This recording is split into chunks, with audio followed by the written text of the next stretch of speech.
बना देबै ओकरा सबक सिखाय।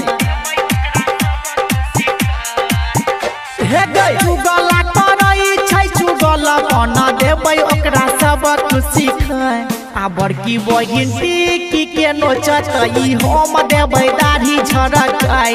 के सजली बहिन टिकी के नोचतई हम देबै दाढ़ी झरकाय। DJ good Madhubani DJ good Madhubani अखन अहाँ सब सुनि रहल छी राघव राज के।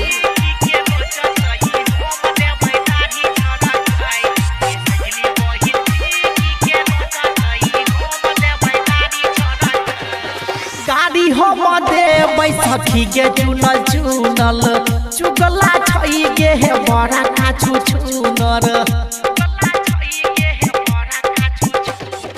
गाड़ी हम देबै सखी के चुनल चुनल चुगला छै गे हे बड़ा काछू चुनर। डिबिया लगे दुनु बहिन लोला बहा देबै जराय। डिबिया लगे दुनु बहिन लोला बहा देबै जराय। आ बड़की बहिन टिकी के नोचतई हम देबै दाढ़ी झरकाय। के छोटकी बहिन टिकी के नोचतई हम देबै दाढ़ी झरकाय। DJ good Madhubani DJ good Madhubani सुन रहल छी कंचन रिकॉर्डिंग स्टूडियो से।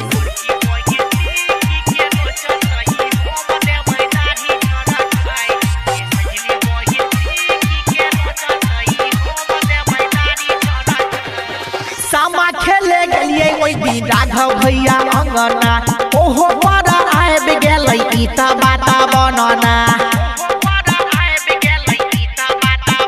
हे गे सामा खेले गेलिए ओइ दिन अमित भैया अंगना ओहो पर आबि गेलै ई त बाता बनना।